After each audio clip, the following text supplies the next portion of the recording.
Hey, this is Dre with Yourself.Podcast. We'd like to wish everybody a happy new year. Hopefully, everybody is starting a new year with much healthier thoughts and hopes for a better future. Our guest today is Daze. Thank you, Daze, for joining us tonight. And Oh, sure. we're going to be discussing the subject of grief. Unfortunately, grief is part of life, and it is a hard thing to get through. And unfortunately, Days and I have something quite in common. We will be discussing the loss of his father. And before we kind of get into this, I want to understand how you're feeling coming into this conversation. Um, Apprehensive. Can you hear me okay? I can hear you just fine. Okay, cool. Apprehensive. Is still pretty fresh. So, I got a box of Kleenex sitting right here, and hopefully I don't have to use it. But, you know, hopefully this will help somebody else go through the inevitable thing that we all go through. And yeah, I'm cool. I'm an open book. Okay. Well, Just I just appreciate it. don't get a paper cut. Okay. I appreciate I appreciate your willingness and I appreciate your vulnerability, and I know grief is a tough one even for me. I thought in my life, I thought you only went through grief one time in your life. And that's when I lost my mom, and I thought I don't ever have to worry about it anymore. I thought, but it's like you said, it's in Inevitable. inevitable. Yes, thank you. And Yeah. and it's bound to happen, and it's going to happen to every single one of us here on this planet. And I guess I want to start out by saying if you could share with me how your father passed away. Well, I'll say this first off.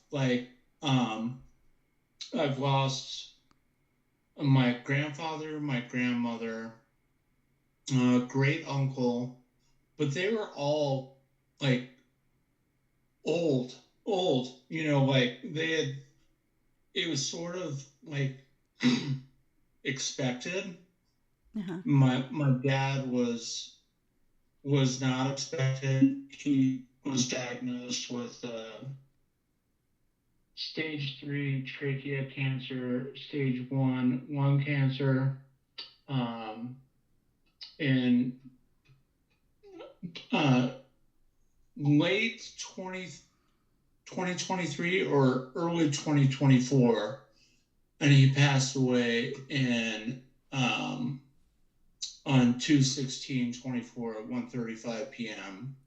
And his from diagnosis to death lasted 9 weeks. Oh my. So it was really quick and it was really painful. He had three chemo sessions and then one immunization. Is that the right word now? Immunotherapy. And his body didn't agree with immunotherapy, and he just went right downhill from there. So it was very rapid, and I don't know if that's a good thing or a bad thing. Melly lost her mom from cancer about 10 years ago, and she was bedridden for about 10 years before she passed away. So, Oh. that pain I didn't have to deal with, but the shock of losing somebody that quickly, I was not prepared for.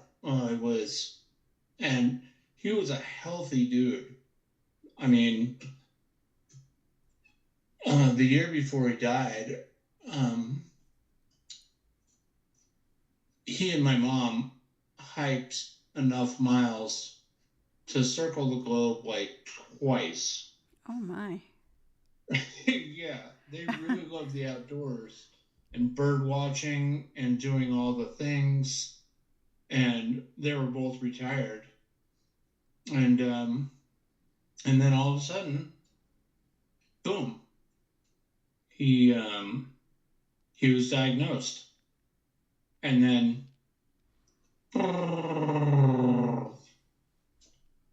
it happened very quickly. And it was very hard. It still is. It still is. I text him every day. I don't know why I text him every day, but I do. And it's still very hard on all the family. I wouldn't wish this on anybody. It's difficult, as you know. Right. It sucks. Yeah. It seems like with cancer, it seems like we've all had that, excuse me, we've all had that connection with someone that we've lost to that terrible disease. Do you think that during your day, like you said, you text him still, do you feel that there's parts of your day where it catches you kind of off guard still, or like it's particular, like a memory or a scent or something like will pass you by throughout your day that triggers your memory, and it like for me, it just sometimes I will smell my dad's cologne, or sometimes I'll hear a particular song that reminds me of him.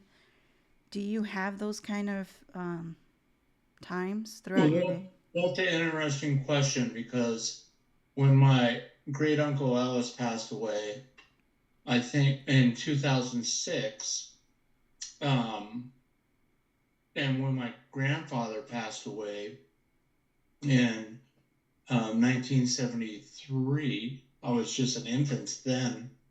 And I told my family this, and they were insulted. I told them I smelled smoke, cigarette smoke, Mm-hmm. and they're just like, well, that's absurd. Your grandfather quit smoking years and years and years before you were born, and your father quit smoking, you know, 30 years ago, and I'm in my 50s now. So I was like, I know what I smelled. I know what I smelled, and I didn't mean to insult anybody, because smoke, cancer, Right. you sort of go hand in hand. But I know I smelt it, and my Melissa doesn't smoke. My neighbors don't smoke, and I was just like, "What is that?" And so every once in a while, I'll I'll smell smoke, and I'll look around, and nobody's smoking. Colorado's like one of those places where you smell more marijuana than you smell cigarettes. Mm-hmm.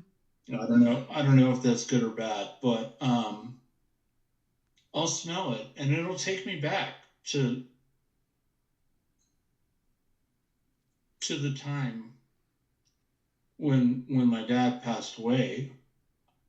My grandfather doesn't really affect me that much, because I was tiny, which is hard to believe, but I was tiny, and yeah, it's hard. And one thing that I do,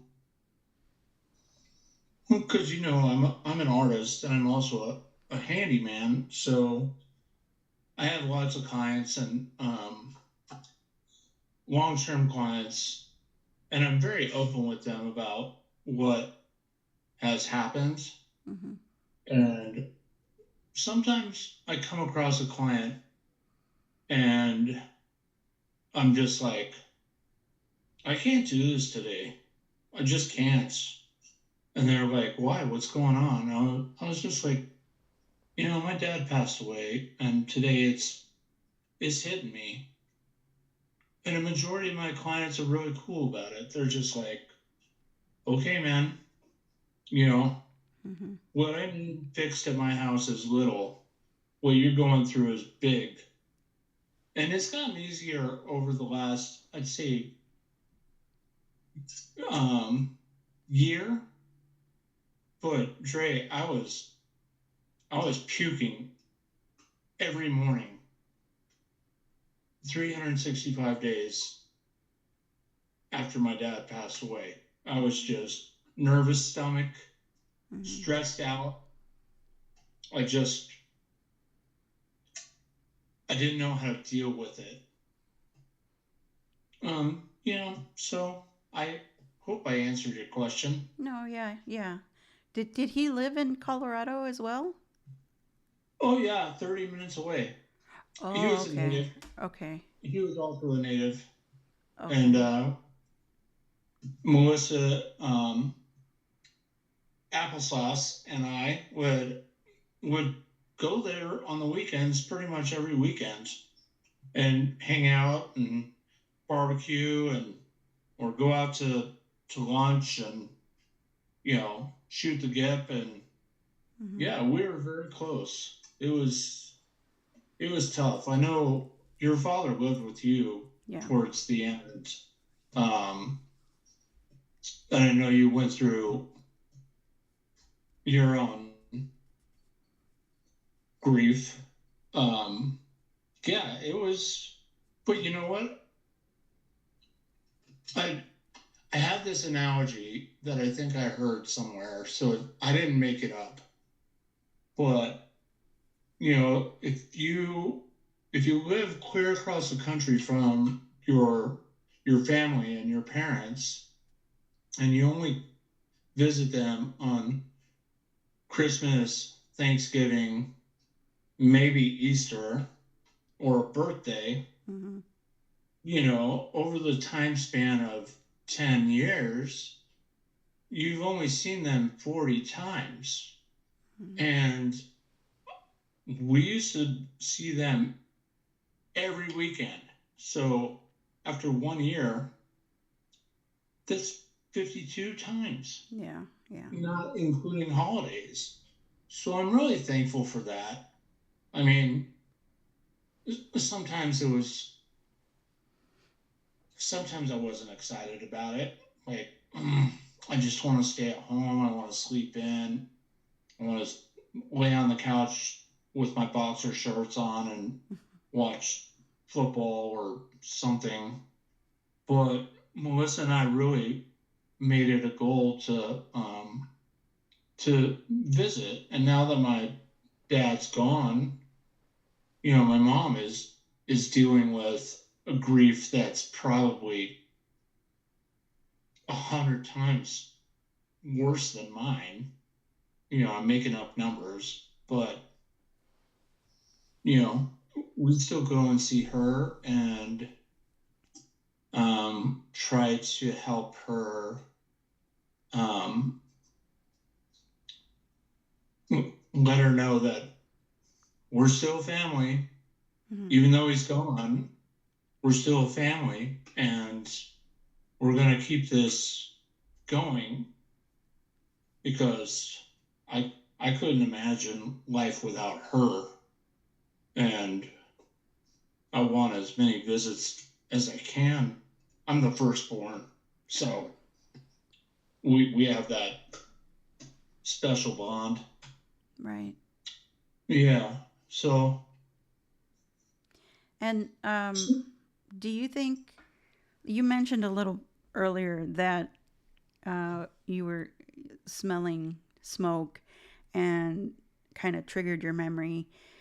Do you think that people have said things to you that were intentional or not, but that affected you either positively or negatively about, like when somebody passes away, everybody gathers, right? But then as yeah, time goes, the people kind of dissipate and you're still left with the heavy burden of the grief. And people sometimes say, call me whenever you need me, or call me if you need to talk or whatever.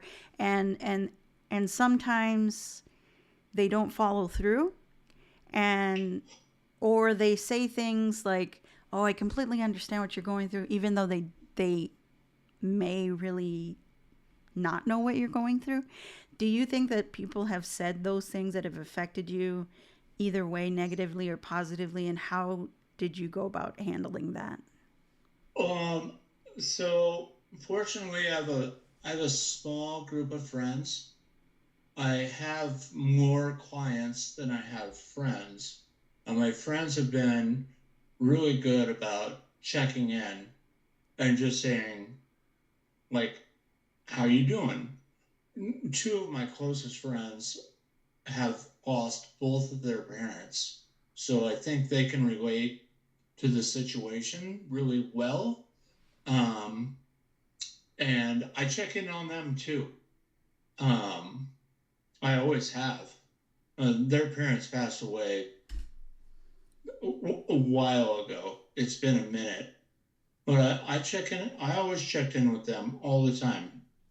And one of the memorials was really far away, so I couldn't attend that one. But my other friends' memorials were back in my hometown where my mom still lives, so I could attend both of those. And I just wanted to support, and um, they've been really supportive in my direction as well. Of course, everybody gets misguided and distracted with life, Mm-hmm. right? Mm-hmm. And sometimes we go longer without talking than all of us would like. But for the most part, we keep in touch, and they both attended my dad's memorial. So that was really great. And, you know, I think at this point in our life, I don't know if you'll appreciate this or not. Like, that's not a positive or negative. It's not a compliment or an insult, but the people that surround you are really important to how you deal with what's going on in your life. I mean, Mm-hmm. really, I don't know. I'm sure I've told you this before, Dre. You've been on my lives and I've been on yours enough that, you know, the pandemic was awful. Mm-hmm. And I thought about, oh, how can I end this? How can I finish? Because I don't see a positive outcome. And I was out of work. I spent every day in my home for 3 years, and um, it wasn't that I didn't want to go to people's homes, but I sort of didn't. Mm-hmm. But they didn't want me in their home either. Right. So there was a big, big slump, and you know, that I think I got off track a little bit, but that was really hard. But my friends, well, I met Melissa on TikTok, and I met you Mm-hmm. on TikTok, and so many other people, and I got back into arts, and that was really what saved my life because I had a I had a distraction, Right. and artwork gave me a purpose, and yeah, it was great. uh, I was like, I don't know about this social media thing, but I fell into the art world, and I was like, ooh, maybe I should start doing art again. And I started making all these connections Right. and having these conversations with people that were sort of going through the same thing. And Melissa included, you, David Ketcherside's a big one Mm-hmm. in my mind. Kim Ward is a big one. Mike. Jace, Yeah, Mike Populus. Yeah. Mike Poplis, Alan Wolford. Oh, I mean, I could literally go, I don't even have to look at the name when I'm watching TikTok videos anymore. I yeah. know exactly who it is. Yeah. And um, Alan Wolford,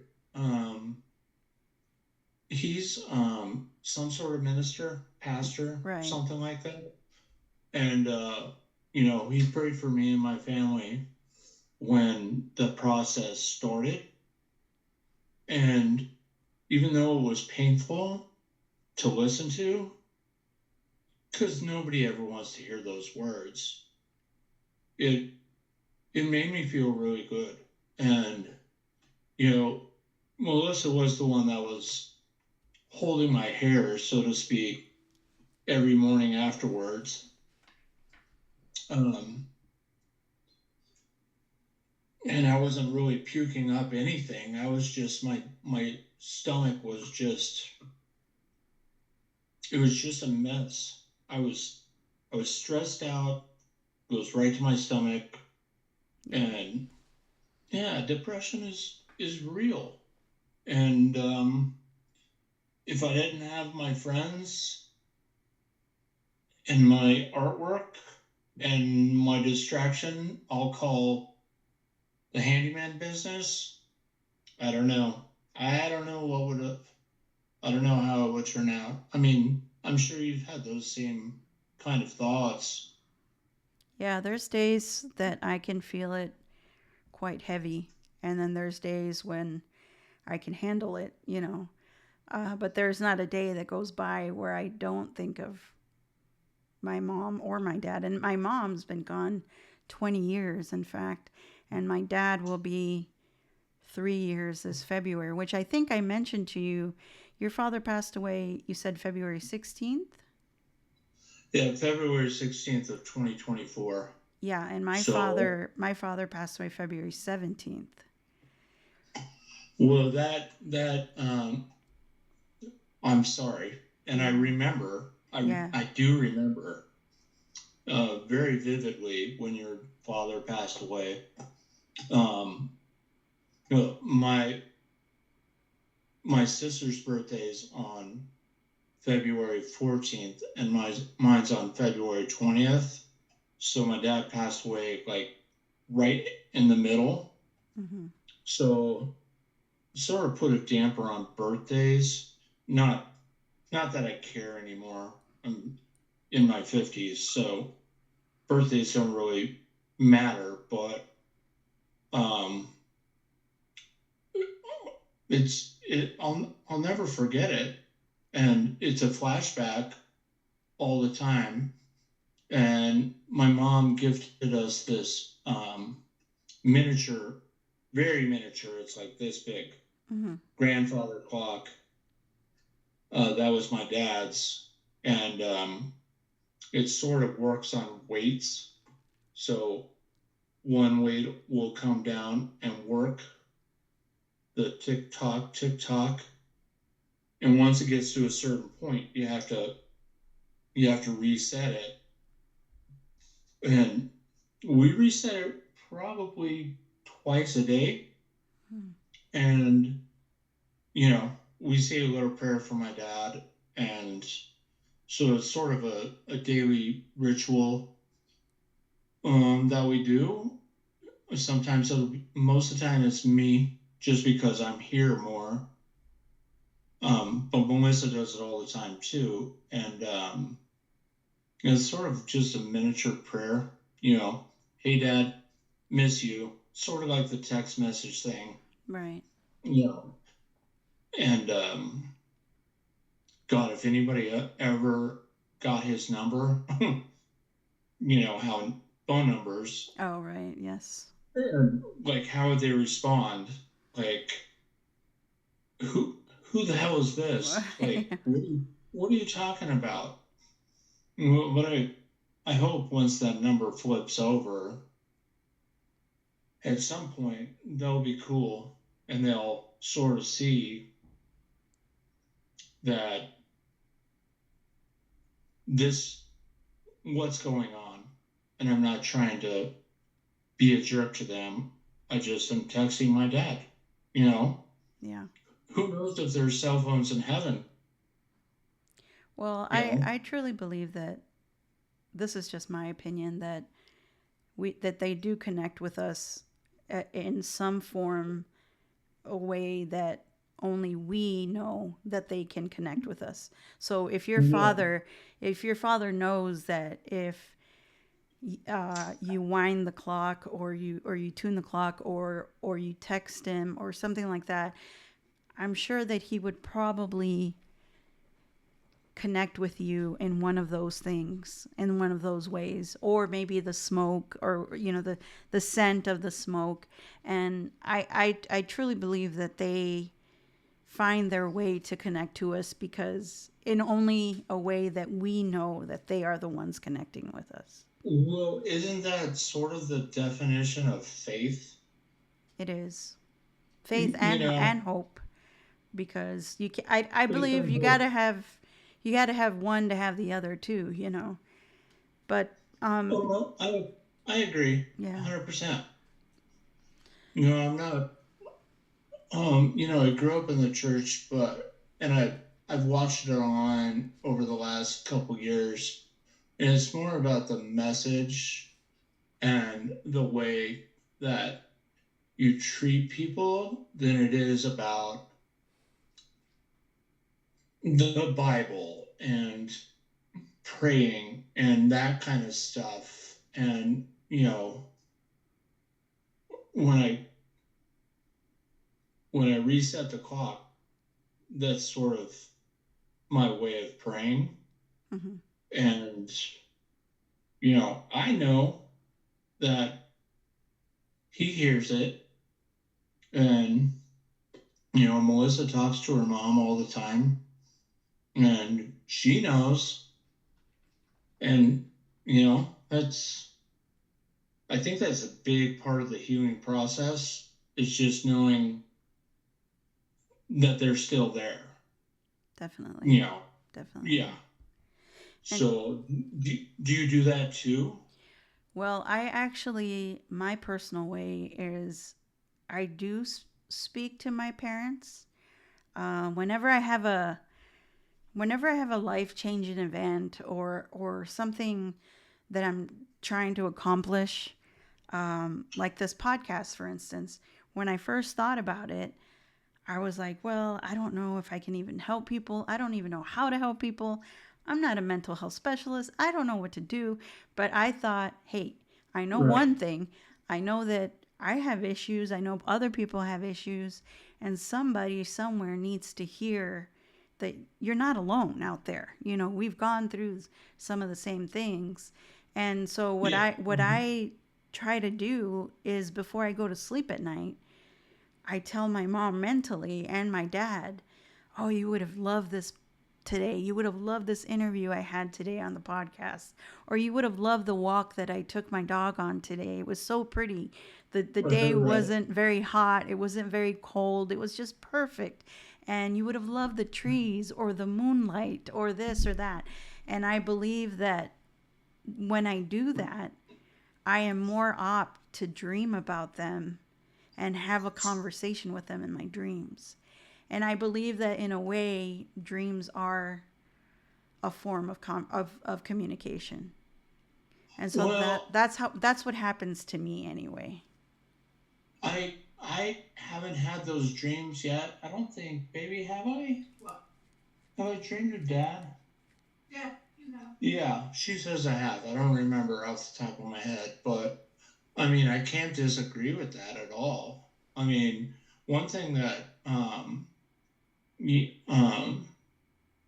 it's obvious I'm on TikTok. It's where I met you guys, and you run across like a page where it's you know somebody in like mental health of some capacity, and they tell you like, this is what you have to do, this is what you have to do, this is what you have to do, this is what you have to do. And some of them are interesting, but I'm like, I sort of want to open up my own page and just be like, just just roll with it. Take care of yourself. Be nice to other humans, and you know, don't preach. There's no answer. There's no right or wrong answer. Yes. There's nothing. There's nothing out there. And I've been on here since like a better part of 5 years, and I've seen all the videos, and some of them have really good advice.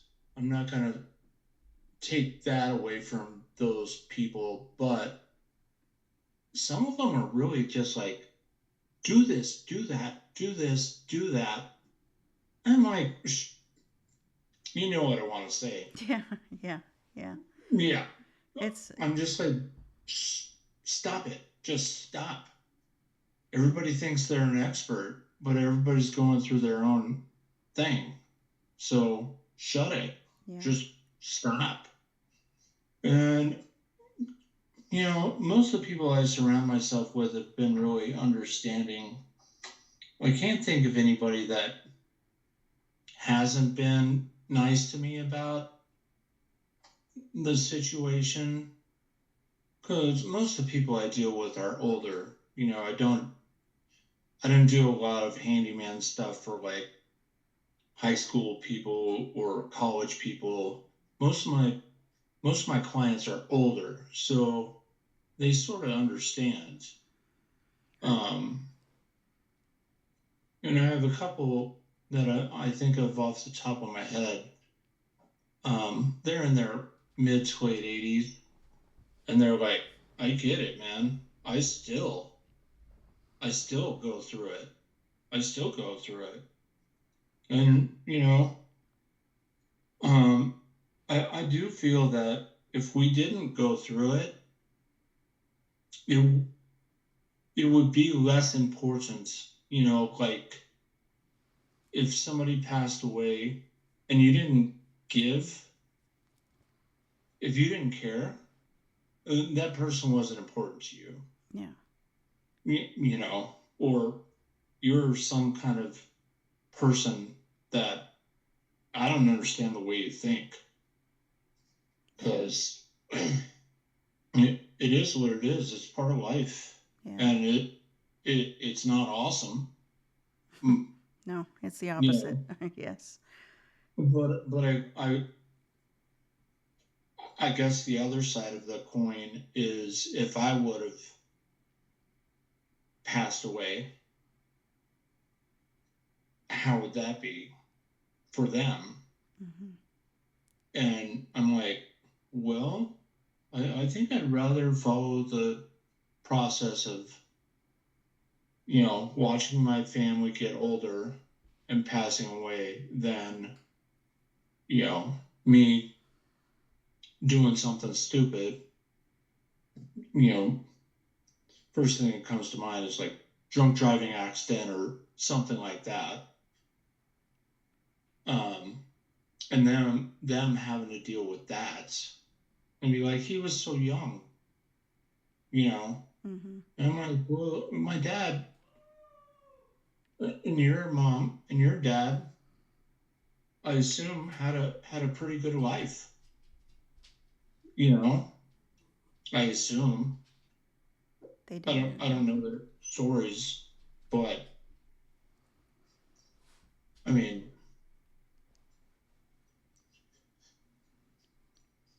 Well, leading it. go ahead. Oh, well, I was going to ask you with what you've experienced. and you've seen that this is part of life, do you think that it's changed the way you see life or even time itself? That's a loaded question. Um, what what has definitely changed is so my dad was a really nice person. My mom and Melissa would both say he was sort of flirtatious. So when we'd go to a restaurant, for instance, he would be really nice. Like he wouldn't say anything inappropriate, but he'd be really nice. And my mom would be like, "Oh, you're such a flirt." And and I was like, "Mom, what are you talking about? Why are you being jealous?" She's like, "I'm not jealous." And I'm like, "Well, that sort of just sounded weird." I think that's sort of the gift that I got from him is I want to be nicer to people. I was never really a jerk, but I was sort of just that guy that went to the store, didn't make eye contact, didn't talk to anybody. I didn't care. I was just in and out. Let's go. I was busy. I have stuff to do. I want my case of beer, and I want to go home, or whatever it was. And now I think I really am more focused on being nicer to people. Mm-hmm. And there's a checkout person at the store that we go to. Her name's Vicky, and she's an older woman. She sort of walks with a gimp. Um, she hasn't always been super nice. But since one of us, if not both of us, go to the store every day because it's right around the corner, we started to get to know her. Her name is Vicky, and I buy a case of beer, and she'd be like, I know your birthday. I know your birthday. And she tried like half a dozen times. She was really close. But today, I grabbed some beer, and she nailed it. And I was like, you know, man, that's so awesome. Like that is what neighborhoods and communities should be more about. And she was really proud of herself. And I was like, I would give you a hug, but I know that's not appropriate anymore. Um, but she was so proud of herself, and I was proud of her too. And it's just doing stuff like that. It's like remembering the little details of, like, for instance, the clients that I have, that are like in their mid 80s. They have children, they have grandchildren. I always ask.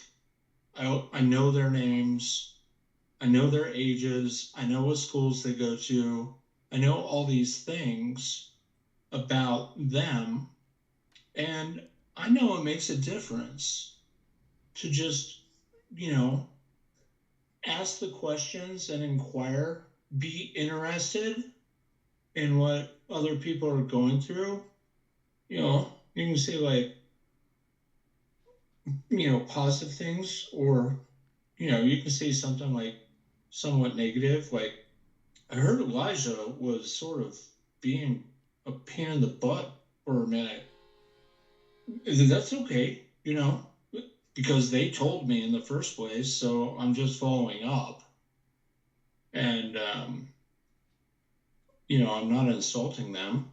I'm just following up on what they told me. So that stuff is important. It makes a difference. You know, Yeah. uh, for instance, uh, I watched the Red Wings play the other day, and I thought of you, and I was like, I know. Well, I think I even a few, maybe even a month or so before that, I sent you like a message or DM. I was just like, "Ha ha, Red Wings lost." Like that.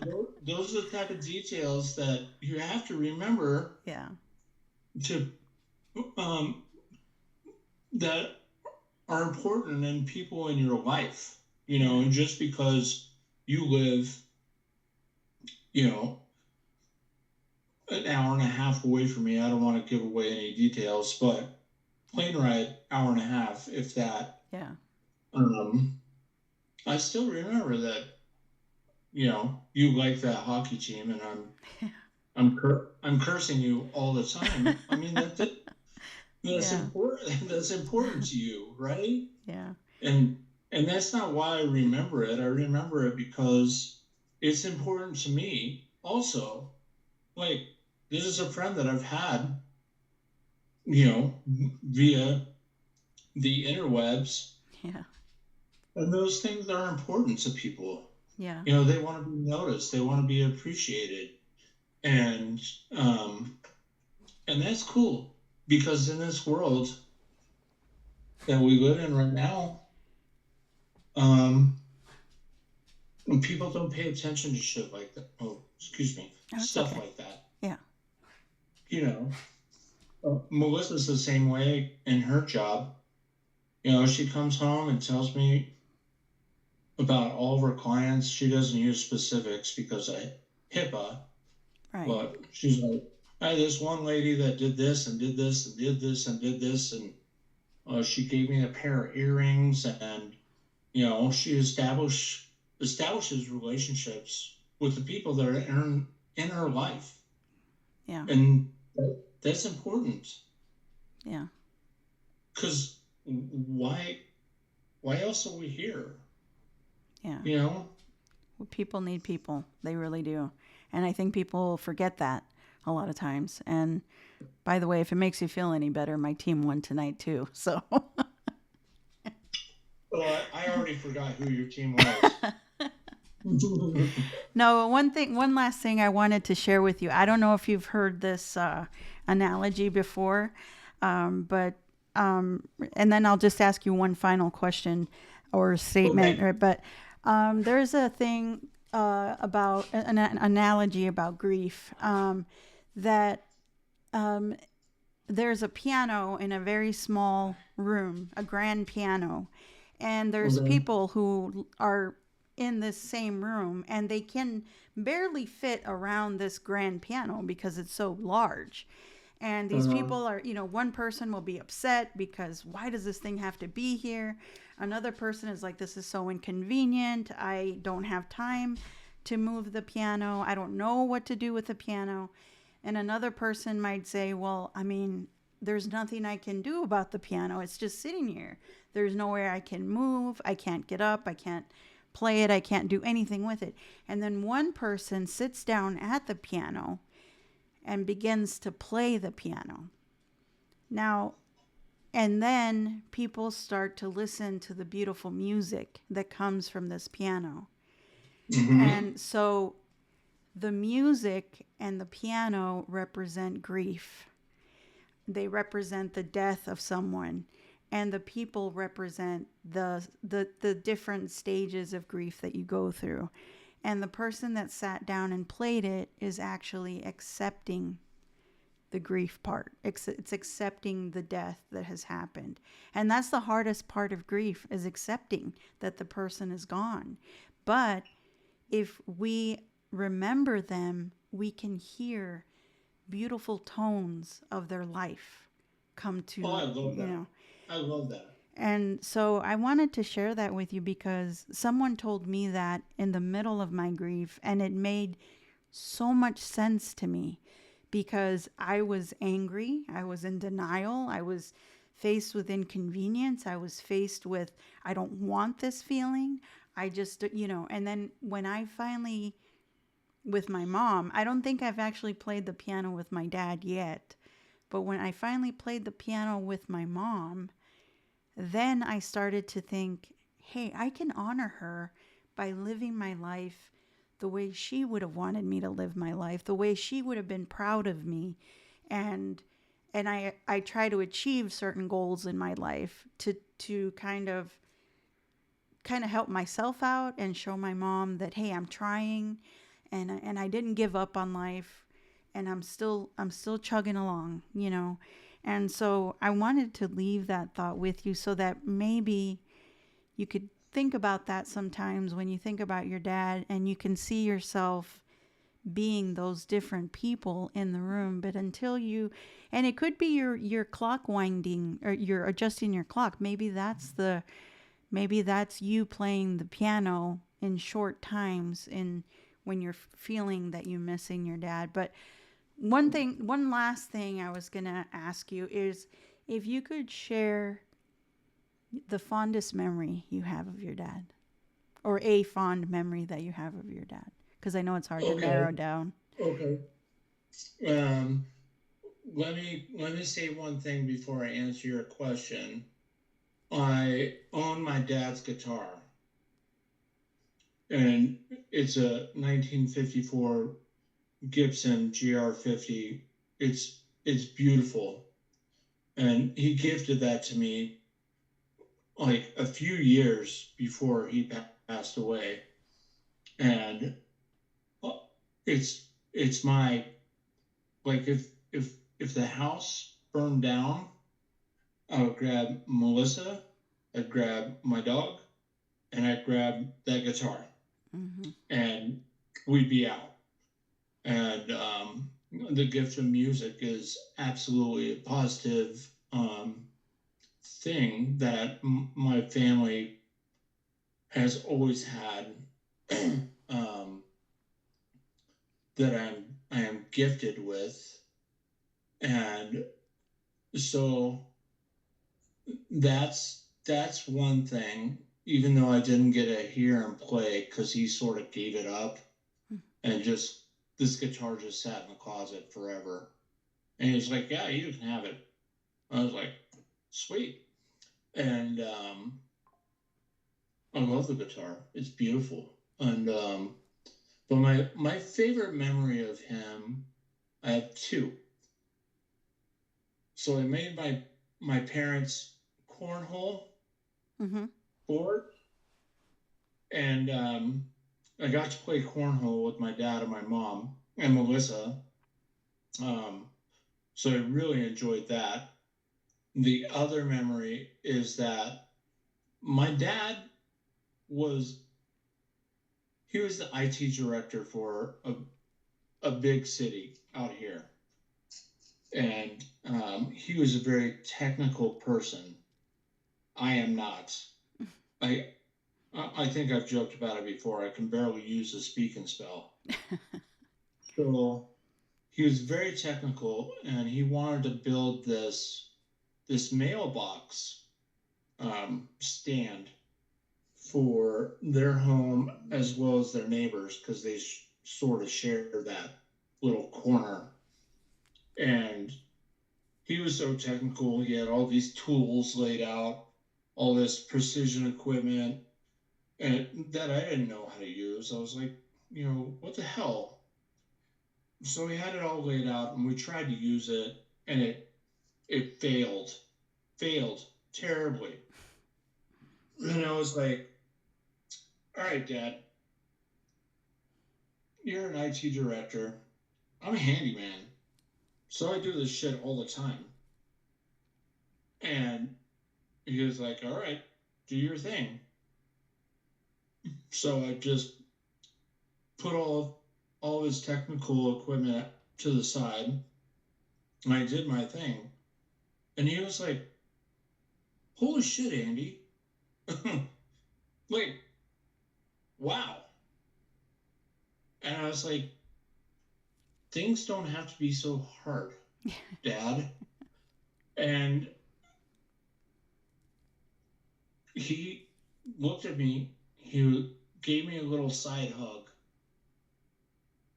a passionate side hug, not like just a way to go. Um, and I was just like, yes. And from that point on, I think he just looked at me different. Like he appreciated me as the man I am, not the little college, high school shithead I was. Mm-hmm. And that was important, you know, that really touched me. And I'll tell you this story, okay? This is the last story I will tell. And it was when my dad passed away. So the entire family, there's like 15 of us, 20 of us maybe, we're in this tiny hospital room. And my dad is, the doctor briefed us before we went in that morning. And he's like, you know what we're here for, right? You know what's going to happen today. And everybody was like in shock, you know. Mm-hmm. Nobody really knew what to say. But we all knew what was going to happen. So everybody's in there hanging out with him. You know, we're holding his hand. We're saying all the things. And my brother-in-law and my nephew, all of a sudden they disappear. They just bolt. And I'm like, where are you guys going? Are you going to grab a burger? Like, what are you doing? And they come back about 15 minutes later with 3 4-packs of sour beer. That my dad loved sour beer. Like, not in the drunken way. He just liked a good beer. Like, he liked diversity in beer. And so they passed the beers around the room. We all cracked one. And we were like, you know, here's the dad. We put one in his hand. And he was aware enough to know that he was holding a cold beer. Mm-hmm. And I think he even gave a thumbs up. And so we all started drinking because we knew what was going to happen. And our pastor was there. And she goes, take some of your beer on your finger and put it in his mouth so he can taste it. And so I did. And he smiled. He liked it. And then not too long after that, he passed away. And a teardrop came down from his eye. And I had a Kleenex and I grabbed the teardrop. So I'll show you this, okay? Hold on real quick. This won't take but a second.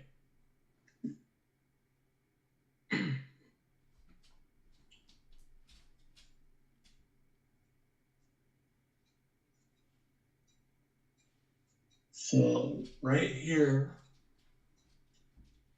we have this last beer and the Kleenex with his last tear. And my eulogy was titled One Last Beer, One Last Tear. And it was the best way to end that day. And I'm not going to say it was easy. It was awful. Everybody was in shock, so I don't think it hit any one of us right away. But I mean, I was I was proud I got to do that. Yeah. Yeah. So Well, and I was go ahead. I really appreciate you sharing that with me and with our listeners. That is quite the special, my puppy, quite the special um, experience that you had, that one last moment with him. And I know that that will live in your heart forever. And Absolutely. I really appreciate you taking the time out to talk about your dad with me and your memories and how you've been dealing with it. And I wish you nothing but the best, and the hopefully you'll be able to sit down and play that piano, metaphorically, Yeah. more times than not. And Absolutely. Well, I appreciate you sharing with me too. I yeah, appreciate the experience, and you know, and I'm sure what you will help a lot of people with your story. I know that you will. And I really appreciate your time tonight, and I continue to hope for healing for you. And this coming year, I'm going to, later in the year, I'm going to go into another direction with the podcast and kind of check in with people and see how they've been doing with their issues. So, if you don't mind, I might hit you up in 6 or 7 months and see how you're coming along, and see how your grief is doing and what stage it is, and we can discuss even more then. But well, I appreciate this opportunity, and absolutely 100%. Melissa and I are both on board with follow ups or whatever we can do to help. And you shared your grief with me as well, and I think Melissa too. So we appreciate that, and you know, yeah, what can we do? But just be good human beings to each other and help. You know, yeah. Well, I that's all I appreciate can do. I appreciate you, Days, very much. I I appreciate the appreciate time you you've too. you've given me tonight, and I wish you nothing but the best and happiness to come, and memory in your father. And with that, I'd like to end our time, and you have a great night. Yeah, we appreciate you too, Trey, and we love you, and we've been Thank you. friends for a long time. And we will continue to be Um, friends, I'm sure. yes, ma'am. Yes, ma'am. Yes, Yes. ma'am. You have a good rest of your evening. Okay, I'll talk to you soon. Thank I'm you. sure. You too. Bye All bye. right. Bye bye. Bye. Peace. We'd like to thank Daze for his time and his ability to be so vulnerable tonight, and with talking about the passing of his father. And we'd like to extend our grievances and our condolences to him and his family, and to others who have faced the same grief and losses.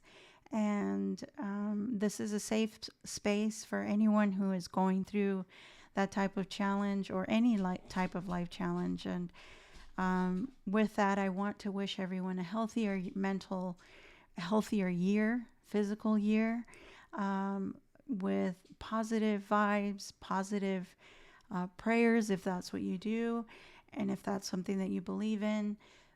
Try to just be a little bit better every day than you were the day before, and you will see improvements in your life. And just try to be a little bit of a light to someone every day, and you will see your own life change. We appreciate your night, and we hope to see you on our next podcast. And until then, this is Dre with Brace Yourself.Podcast, and that is a wrap.